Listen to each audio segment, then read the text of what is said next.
Shiraoi's Ainu village, Horokokotan, meaning village by the big lake, is one of the only places left to see how Japan's oldest existing indigenous group, the original inhabitants of Hokkaido, once lived.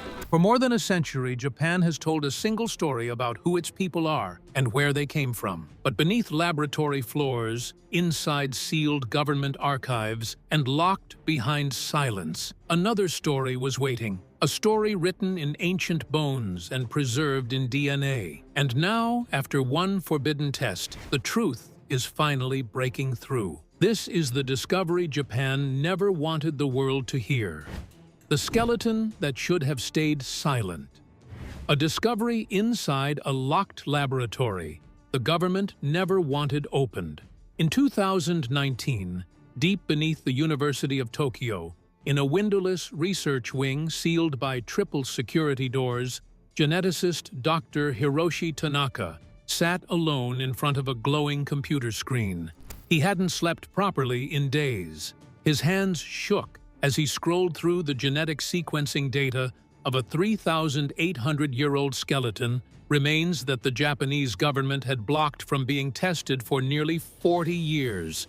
Officials had always claimed the ban was to protect sacred sites.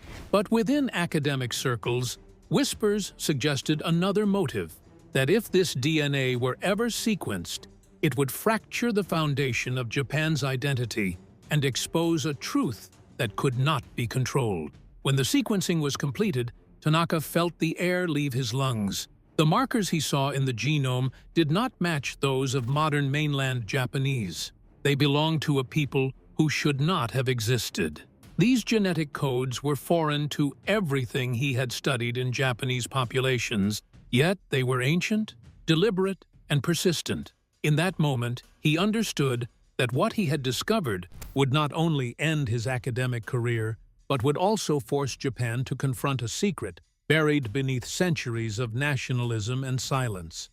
This can be both for industrial project, private sector project. To understand why this single sequence mattered, we must return to the moment the world first encountered Japan's hidden people. The forbidden encounter that Japan tried to bury.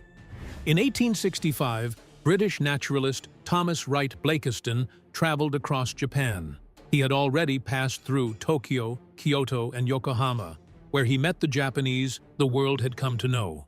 Slight-built, clean-shaven, and distinctly East Asian. Yet, when he reached the northern land of Hokkaido, something stopped him cold. Before him stood men with thick, wavy beards, muscular frames, hair covering their forearms, and deep-set eyes that resembled Europeans far more than the Japanese he had seen in the capital. Women wore tattoos around their mouths and hands, symbols of adulthood and lineage. Blakiston struggled to reconcile what he saw with everything he had been taught. "These people look more like my own countrymen than the Japanese of the capital," he wrote in his journal that night.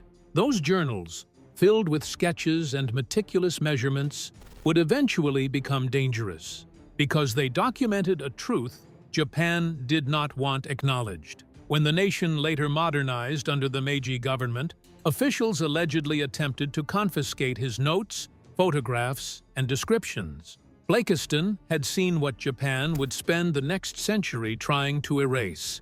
The Ainu, a people whose very existence threatened the official narrative that Japan was, and had always been, one single homogeneous race. The shift began quietly in 1991. In a cramped laboratory at Sapporo Medical University, molecular biologist Dr. Masako Yamada held a series of cotton swabs that represented years of determined effort. She had spent time earning trust inside Ainu communities, people whose family histories included having their ancestors' bones stolen by Japanese universities for unauthorized study. Many elders feared that sharing DNA would lead to exploitation or ridicule. Yet slowly, after years of conversations, ceremonies, and promises, volunteers allowed her to collect samples. When she ran her first mitochondrial DNA analysis, her results forced her to sit down. The Ainu possessed genetic markers completely absent in 99% of modern mainland Japanese. This wasn't a minor variation or an anomaly. It was a genetic wall, a separation so old and so distinct that it implied the Ainu weren't simply a branch of the Japanese people. They were something older, something foundational. The woman who spoke across 9,000 years and revealed a lie. In 1998, highway construction in Nagano Prefecture uncovered a mass burial site containing 500 prehistoric bodies. Among them lay a remarkably preserved skeleton of a woman who died 9,000 years ago, her bones sealed in volcanic ash. Dr. Kenichi Shinoda at Japan's National Museum of Nature and Science is the National Museum of Nature and Science in Tokyo. Expected her DNA to finally confirm what the government had always taught, that the ancient Jomon people evolved into modern Japanese. Instead, he discovered something that made his voice tremble when he presented the findings. Her genome was nearly identical to modern Ainu samples. Not merely close, almost unchanged across 9 millennia. That discovery posed a question so dangerous that most academics refused to speak it aloud. If the Ainu are the direct, unmixed descendants of Japan's first people, then who, exactly, are the Japanese ruling Japan today? The slow-motion invasion Japan never wrote into its textbooks.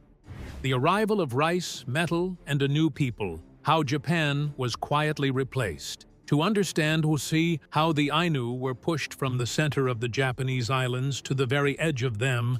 We must go back to around 300 BC, when a new group of migrants began arriving from the Korean peninsula. They did not come in armies, and they did not bring war. Instead, they carried rice, bronze tools, pottery, and most importantly, a way of life capable of supporting 10 times more people per square mile than anything that existed in Japan at the time. Historians later named these newcomers the Yayoi. Their world revolved around wet rice agriculture, a revolutionary system in which crops were flooded in carefully controlled paddies. This single innovation allowed villages to expand into towns into cities, and populations to grow at a pace hunter-gatherer societies could never match. The Ainu's ancestors, the Jomon, lived a life deeply tied to the environment, hunting deer, fishing salmon, gathering nuts, weaving baskets, and honoring spirits in every river and tree. It was a way of life perfectly suited for balance, but it did not produce numbers. It did not produce armies. It did not produce population dominance. The Yayoi did, and so began one of history's quietest conquests, not with swords or blood, but with birth rates.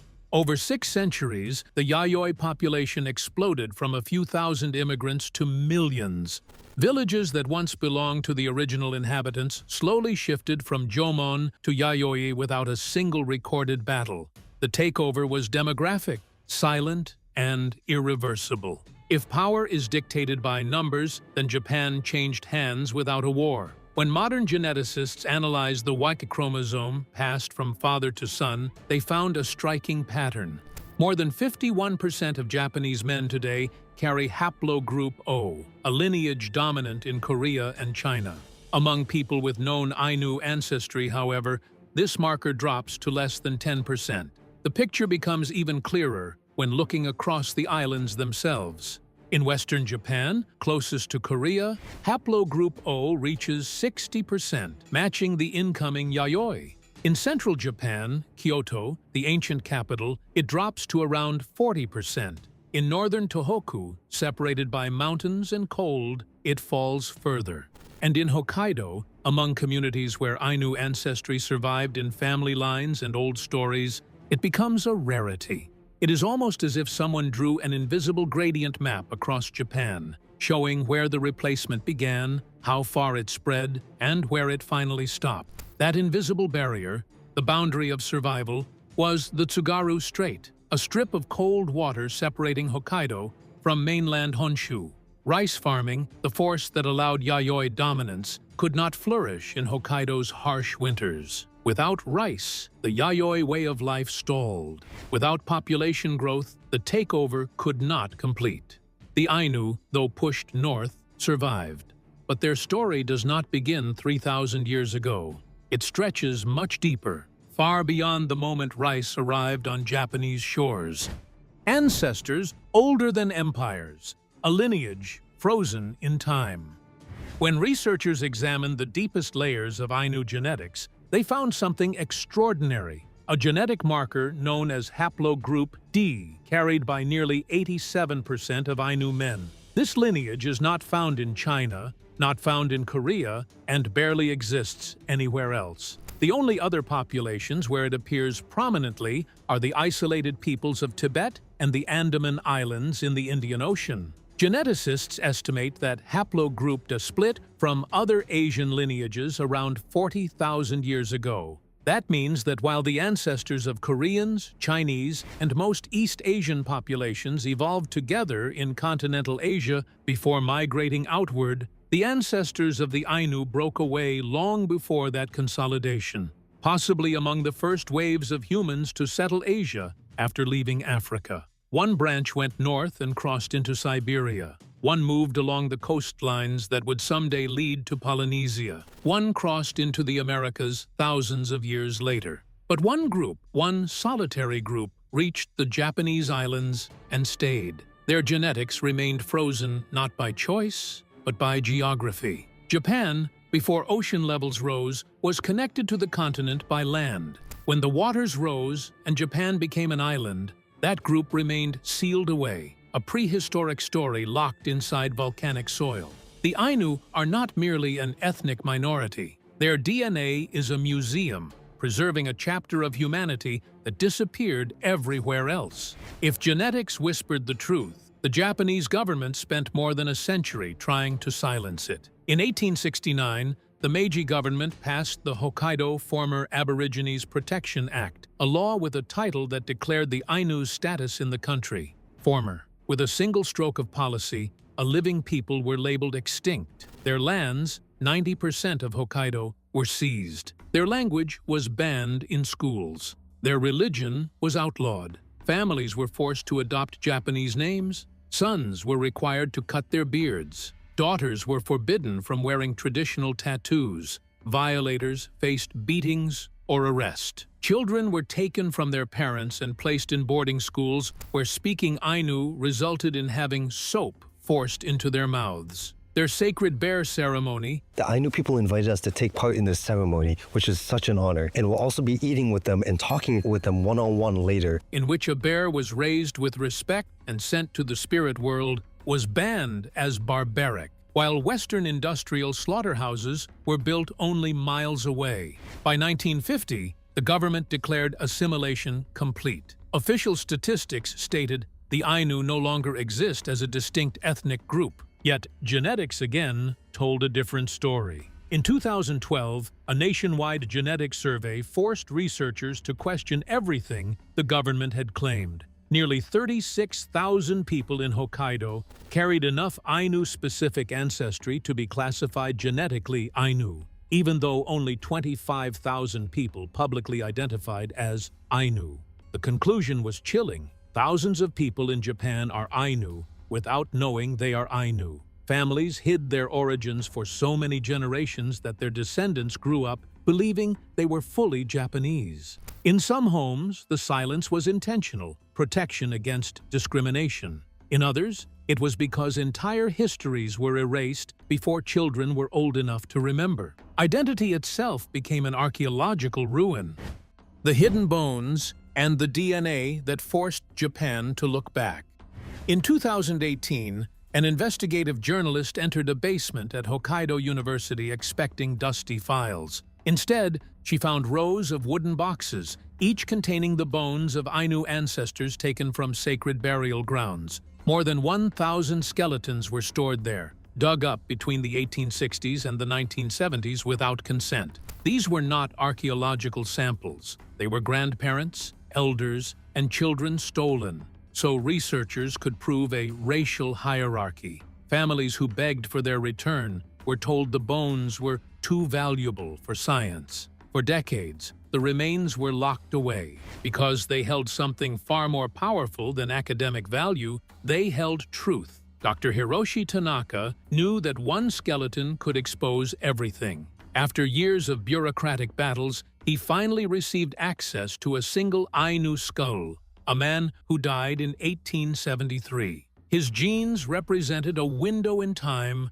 untouched by forced assimilation. Tanaka worked in secret, extracting DNA from the skull's petrous bone, knowing that publishing without permission could destroy his career. And yet, he did it. What he found shocked even him. The Ainu man's genome held genetic variants never recorded in any population, variants affecting appearance, immunity, and metabolism. It also revealed something haunting. Ainu bodies were biologically adapted to hunter-gatherer life. When they were forced into farming settlements and crowded villages, their immune systems were overwhelmed. Their population decline had not been cultural alone. It was a biological trauma. Even so, today, a quiet revival is growing. Young people across Hokkaido are taking DNA tests and discovering Ainu ancestry hidden by their own families. Some grew up never knowing their grandparents spoke Ainu. Now they gather to learn words once punished and banned. Museums that once displayed Ainu artifacts as relics of an extinct race are rewriting their labels. In 2020, the Upuyo National Ainu Museum opened, a symbol that history can be resurrected, even if slowly. The Ainu are more than a forgotten people. Their DNA connects them to the earliest migrations through Asia, the same humans whose descendants became Native Americans and Pacific Islanders. Their genome is a museum of human origins, a record of thousands of years that no government could erase. Their existence forces Japan to ask not just where they came from, but who the first Japanese truly were. The government, reckoning, and the future of a hidden nation. Recognition was the one thing Japan never wanted to give, because to recognize the Ainu meant acknowledging that something terrible had been done. For more than 100 years, the country lived by an official lie, that the Ainu did not exist. Their category was removed from the census. Their identity was erased from textbooks. Their land and history were folded into the dominant narrative of a single, unified Japanese race. Admitting the Ainu were real meant admitting that Japan was not born as one people, but built by conquest, erasure, and silence. That lie only began to unravel when science made denial impossible. By 2017, leaked genetic findings and growing pressure from human rights groups placed Japan under global scrutiny. A question echoed across newspapers, conferences, and international forums. If the Ainu truly did not exist, then why were their bones hidden in universities? Why did DNA prove their lineage so clearly? And why were people still alive who could trace their ancestors back to villages long before Japan called itself a nation? The Japanese parliament eventually broke. In April of 2019, after more than a century of denial, the government officially recognized the Ainu as an indigenous people of Japan. The declaration was presented carefully, without apology or admission of wrongdoing. It was recognition without responsibility, a statement that changed history on paper but did not return land, compensate descendants, or restore what was lost. When one Ainu elder was asked how it felt, she answered with quiet clarity, "They gave us our existence on paper, but they have not given back what was taken." The reason for this hesitation lies deep within Japan's political fears. If the Ainu were acknowledged as the first people of Japan, then land once taken illegally might need to be returned. Sacred territories could become sovereign and protected. Descendants might be entitled to reparations, cultural protections, and legal rights under international indigenous law. And even more explosively, it would change the foundation of Japanese identity itself. The emperor's lineage, long believed to be tied to divine ancestry, would no longer sit above history. Science showed that the majority of modern Japanese people, including imperial lineage, descend primarily from late-arriving agricultural migrants. The original Japanese were Ainu. This is not simply a historical debate. It threatens the core of national mythology. While laws shift slowly, time moves quickly. And for the Ainu, time itself has become an enemy. Their culture is alive, but its keepers are fragile. There are only a handful of fluent speakers left, all of them elderly. When one passes, a library of knowledge disappears. Herbal medicine, birthing rituals, hunting songs, spiritual teachings, ways of reading the rivers and the stars. DNA can preserve ancestry, but memory dies unless it is spoken, practiced, and lived. Yet against this ticking clock, something extraordinary is happening in Hokkaido.